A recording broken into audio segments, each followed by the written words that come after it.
St. John, U.S. Virgin Island, is one of the Leeward Islands in the Caribbean archipelago. It is small, less than 20 square miles, with a population of just over 4,000. St. John is primarily a vacation destination, even though about 60% of the land on the island is protected in a U.S. national park. It is known for its beautiful beaches, diverse coral reefs that harbor hundreds of species of fishes, mangroves, its varied topography, a rich and varied history, and a vast diversity of plants.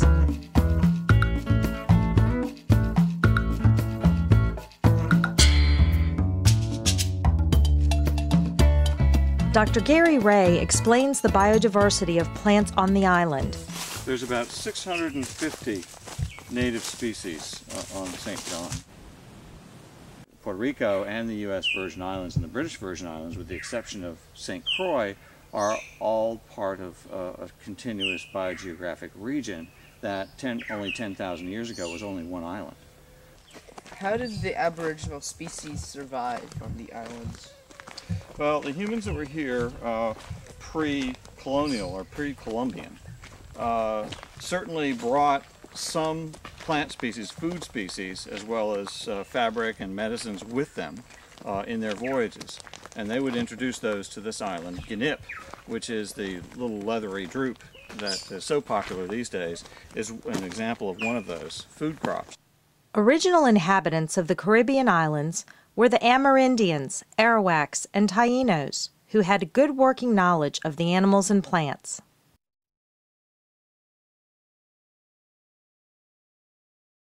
Unfortunately, most of their plant knowledge has been lost. Tourists who visit St. John typically flock to the beaches and rarely explore the island's diversity of plants. But more importantly is the fact that fewer and fewer native islanders know much about the plants and their uses.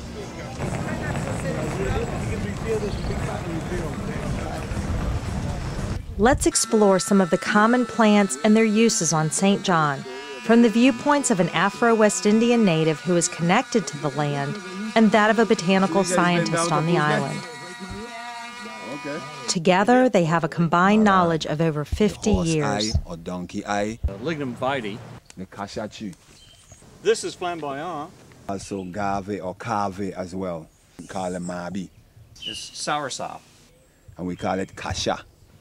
This plant is called hoop vine. This is the wild thyme. Hymenea corboril, with the less than dignified common name of stinktoe. We call it the Christmas tree. Called tamarind tree. This here is the cankerberry. This is bay rum tree. We call it cassie. Jamaica caper, and also black wattle. This is the black wattle bush. This is the neem tree. And this here is the love bush. Torchwood. This one is called the locust. It's the maho tree. Whis vine. It's nickel, the tire palm. Sea grape. The sea grape. Yeah, this next one has the wild lime. Locally, it's called painkiller. Yes, this next one has the painkiller. Oh, this is pop bush. Now, let's examine some of the plants in more detail. Out of the dry forest area and into. This is hoop vine, which is Trichostigma octandrum, and its habitat is at the edge of forested areas. Of course, it needs something to climb on. It needs trees to climb on, but it gets very abundant where you have plenty of light. This particular species has been used for some time on St. John as a bit of a cottage industry for making baskets. This is flamboyant. Flamboyant is Dolonax regia of Madagascar, and in its native habitat it's sadly disappearing. It's almost extinct. However, the irony is that it is one of the most common, one of the most ubiquitous ornamental trees in all of the tropics. It's got famously gorgeous flowers, very, very showy, brilliant burnt orange flowers. And it produces a legume, a pod, that's very, very long and dries out, and the seeds become loose inside a very woody case, and it makes an excellent musical instrument. So that's a very popular musical instrument in the island. Yeah, this next one here we call the flamboyant tree. And this is the flamboyant seed pod we call shak shak. And this is also the flamboyant seed pod. We turn it into a little percussion instrument. We put some nice paint on it. It's a very good something to have on your table as a little ornament, a little souvenir. But the flamboyant tree is a very beautiful tree. They love to have it like when they're having weddings, parties. And you pick the flowers and you put it right on your table when you're going to have a nice beautiful picnic. It's always in ceremonies. All right? The seed pod now. The seeds from inside of the pod, we put it into our maracas. We use it for our arts and crafts, like to make necklaces, bracelets, anklets, earrings, all that stuff you use with the seed pod. And there's also a game that they play with this here. We used to call it folkak. And you take one of these little pedals right here, and somebody else take a pedal, and you kind of like wind it around the other one until the head of the pedal falls off. That means you lose. The last one to have the head of his pedal comes off, he wins.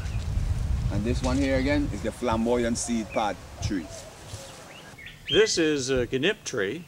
It's a canopy evergreen which provides great shade.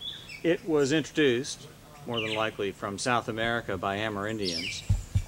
When they migrated to the islands, they probably used it as a food source because it produces a fruit with a leathery rind and soft pulp on the inside. It is now ripening, and if you were to take a fruit and open it up, the outside is green and leathery, and the inside is a very soft and sugary pulp. However, most of the inside is taken up by a stone, that is the seed, on the inside. This certainly is very popular around the island, and has been for many, many decades, as a summertime treat, because of its sweetness of the pulp. Also, in other parts of the region, the fruits in the pulp are used to make an extract and a dye, a kind of a dark dye for fabrics. This next one is what? Very good, very good. And these usually come out when? September, October, when they come out? Anybody know? When? Like right around now. Like right around now, coming right into September, October. No, because there's not enough. I don't think these are right. I don't think they're right. So we just.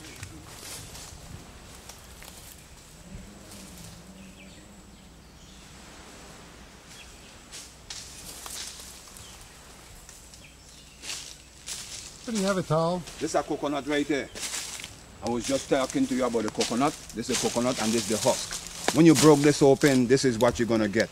I was telling you that this is very good to smoke around your home because it helps keeps away the mosquito. The more this you have smoking out the area, it detours the mosquitoes. They don't like smoke. They don't want to come around. This is very good for that. Now the meat on the inside, it has a shell, then meat on the inside. The meat is used for flavoring your food, for a drink, for a type of, they make sugar cake, which is a tart out of it as well. The drink, the water is very good. It's been known to be one of the #1.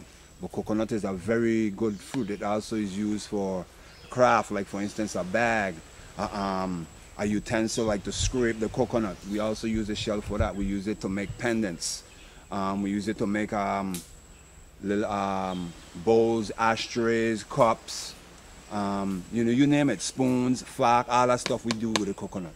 Very good. This coastal plant is called Morinda citrifolia of the coffee family. Locally, it's called painkiller, and the reason it's called painkiller is that they take a fresh leaf and they use it as a poultice. So you blanch this for a short period of time, and then the metabolites are released, and it's great for muscle treatments for tight muscles as well as for wound healing. The fruit in its home Pacific environment is often, they wait until it's very soft, crush it, and then make a tonic that you actually drink with a host of different therapeutic effects, including treatments of blood pressure, and heart ailments. The roots are actually used, they actually make an extraction of the roots, and they use those roots for making a dye for cloth, for fabric in the Pacific. Also, this same bush I'm here speaking about, the painkiller, they would take one of these leaves back in the olden days, they would pass it over the fire, put a little oil first or afterward over it, and make it kind of heated and warm, or they will mash it so you could start to see the liquid foam coming out of it, and place it on a foot. If, for instance, your foot is wounded, you place it on there for the night, you wrap it nicely, in the morning it should ease the pain, the foot should feel a lot better. They call it painkiller. I guess that's why they call it painkiller. And as I say, they call it painkiller, noonie, and starvation. This is the food. You find it, Tom? That's it right there. Oh, wow. Tell me about this. This is the black wattle bush. This is very good for the cold. What it does when you, okay, let me put it this way. The way when you're taking it, you steep some water, you boil some water, you put it into a cup, and then you put 1 or 2 leaves into the cup so it could steep. It turns black. I think that's where they get the name black wattle bush, because the water actually turns real dark. And when you take this here for the cold, when you take it, it breaks down your mucus, that heavy, thick stuff you got on your chest when you're coughing or whatever, it breaks it up. So this is number one for the cold, I would say. Very good for the cold, black wattle bush. This plant is in the caper family, Capparis cynophalophora. Regionally, this is called Jamaica caper or black caper, and more locally, it's called black wattle. Now, black wattle, the leaves are used to make a concoction that is used to treat skin ailments, as a diuretic, and also as a headache treatment. This is sea grape, Cocoloba uvifera, and it has a habitat mostly on sandy but sometimes coral cobble strand along coastlines, and it produces a fruit that looks like a grape, and when these ripen they turn purple, and they're used in jams and preserves. But the plant in general has a lot of other uses. The roots, for instance, can be, you can extract tannins and use them to dye fabrics. The leaves, one can make an extract that can be used as a purgative, as well as a headache remedy. Certainly the wood is one of the finest cabinetry woods we have in the region. It's very hard, very dense, and also is kind of a bright red color. So it's really beautiful wood. Yes, this next one here is the sea grape tree. When I was a child, I would go to work with my mom, and while she's doing her little work, I would be out on the beach. This is actually Canil Bay I'm speaking about, where she used to work. And I'll go on the beach and there'll be a lot of sea grapes, and I would just pick bags of sea grapes. This tree is called tamarind tree, Tamarindus indica. It was introduced ultimately from India, but via other parts of the Caribbean, more likely. And this particular tree was planted early on for its edible fruit. The fruit is a pod, essentially, and unlike many legumes that dry out, this one has a moist center, and the center pulp that surrounds the seeds is usually removed from the seeds, and then a drink is made out of it. This next one here is the palm tree. This one here is the tire palm. This is the one we use to make brooms with. This is also the one they used to use for when they're strapping up fish. They're going fishing and they don't have any rope or a piece of strap or something. They would take this here and kind of like twirl it around into like a piece of little whisk or rope and tie up your fish, and you put your fish on your back and you go home with it. This one is the tire palm. Okay, there are many varieties of palm. We got a Christmas palm, we got a coconut palm, we got a the fish palm, we got a the paradise palm. We got a variety. There's much more palms. This one here is the tire palm. Hymenaea corboril, with the less than dignified common name of stinktoe, is one of the marvelous timber species of the neotropics. It's very, very hard, used in fine cabinetry. And this particular tree has a pod, and some are now about ripe in the tree. Those pods are fairly large and contain about 3 to 4 seeds, and they're very easy to grow. They also can be used as a musical instrument, not as good as a flamboyant tree, perhaps. But this tree has tannins, and those tannins have been used to dye fabrics. Yeah, this is a calabash. The calabash is a medicinal herb. These were brought in here back in the slave trade days from Africa. And the little ones are native to the island. These bigger ones was imported, like I said, back in the slave trade days from Africa. But now you can see them throughout the whole Caribbean over the years and centuries that we have been growing them here now. You'll see them big and stuff like that. The calabash is also used for arts and craft. We also use it for utensils. We also use it for a medicinal herb like asthma and mange. Today we use them for, like I said, arts and craft. We use them for masks, pendants, maracas, chimes, you name it. Calabash is used widely for a lot of stuff here, man. Very nice. Back in the days, what they used to do is put a calabash, you know the calabash them, on top of your head and then shave around the side. Never did bowl like cut. A bowl cut, yeah. Never did like that. I climb right up the tree. It won't come down. This is bay rum tree, as its local name. It's Pimenta racemosa of the myrtle family. Now, this tree has a geographic range throughout the Caribbean basin. Its essential oils have been used in numerous locations across a whole spectrum of utilities. One of them is for hair tonic. Rheumatoid arthritis is another key use of the plant. And this particular plant, in its essential oils in this location, has been actually mixed with alcohol that is distilled in the area rum factories. And that alcohol mixed with the essential oils becomes what is called locally St. John Bay rum, which is a cologne that is used throughout the world right now.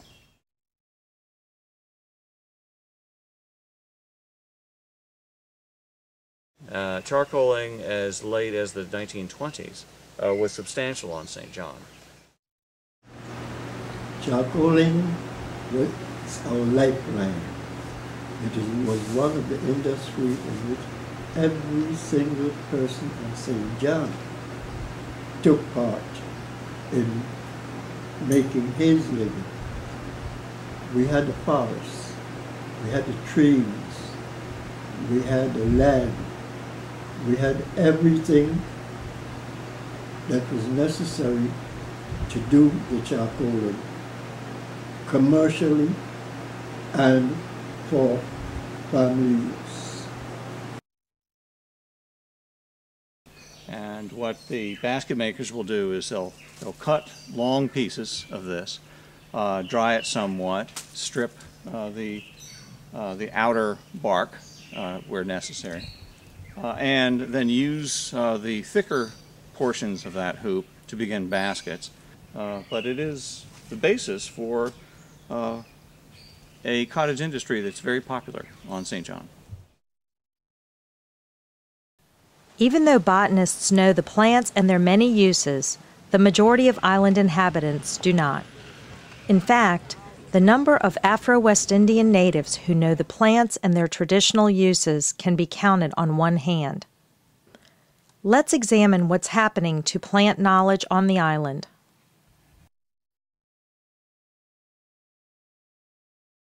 Do you feel that people are disconnected from the land? Yes, very much so, and I think we need to get more involved in the land. We need to get more connected to the land, and the way you do that, you get into the soil. You learn the different way of planting. You learn the communication with the water, the sun, how you put certain things are more sun plants, certain things does better in the shade. You learn all of that, just like how people interact. a lot of what I learned is mostly from my mother and other elders, is that our elders are not being brought into the schools. Like when we were growing up, we had elders coming to teach us basketry, to teach us to make calabash bowls, bags, maracas, bird feeders. We don't have that anymore. We had elders come in and give us and teach us about storytelling. We had elders come in and had us dance, had us sing, had us you know, told us about the olden days, what they used to do. Today people, the elders are consumed. Some of us are holding 3 and 4 jobs. We don't have time with children anymore. And the children, them on the other hand, they are caught up with TV and the computer and little gadgets, little games and stuff, you know. What do young people have to do to learn about the plants on St. John and the Virgin Islands? Well, they definitely have to pay attention, you know. We have to not just pay attention. We go out into the woods, you bring the children into the woods or into the, we say bush. And, you know, one by one teach them the plant. Like, for instance, this is a wild tamarind. You tell them this is a wild tamarind and you talk to them about it. What it was used for, what is it good for, what do you do with it. For instance, that same wild tamarind, you make crafts out of it. The goat eat it, the donkey eat it, you know. So don't just ask questions. You take a plant and you bring it back home and you say, Dad, what's this? What is it good for, you know? You ask questions, you interact. And that's one of the ways children will learn about their plants and their surroundings and carry it on to other generations as well. These are things that we need to put down in the archives. These are things we need to put in books. These are things we need to see every day and touch and feel. Take it, bring it into your art class and draw it, paint it, take it and make sketches of it, you know. These things have to be carried on to generations and generations, and so far we haven't been doing that. Show me your calabash, cha-la-la-la-la. Show me your calabash, cha-la-la-la-la. Show me your locust, cha-la-la-la-la. The sweeter than sugar and plum. Eh, show me your okra calabash. Eh. Show me your okra calabash too. Show me your okra and your locust, sweeter than sugar and plum. Eh, show me your motion, cha-la-la-la-la. Show me your moon. Sun in the morning, moon at night. You can stand any part of the universe and feel the heat of Jah. Oh, yeah. I tell life are the best. Whoa, yo. I tell life are the best. Whoa, yo. I tell life are the best. Sun, moon, and stars.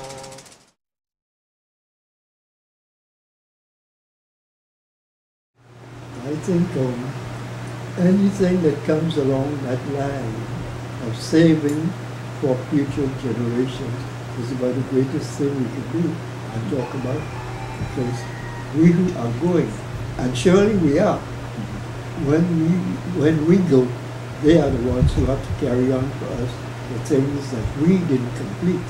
And when they think about saving for others to come, it makes a circle go around and around and around until we get the whole world in our hands. And it would be a wonderful thing if we can leave that for our future generations.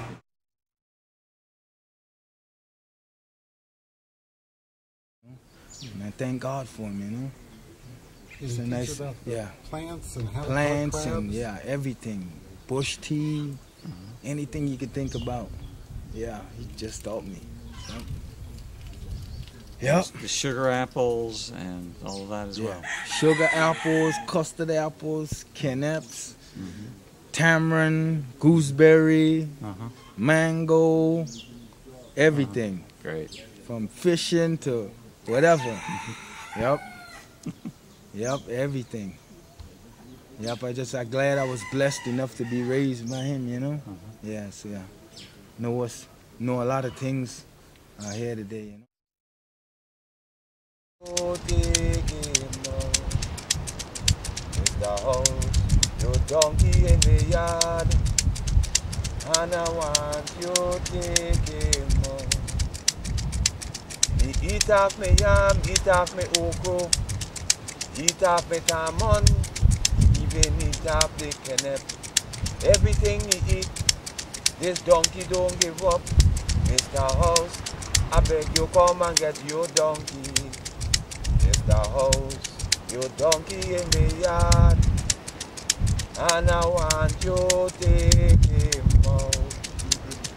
Mr. House, your donkey in the yard, and I want you take him out. He eat off me cassava, eat off me yam,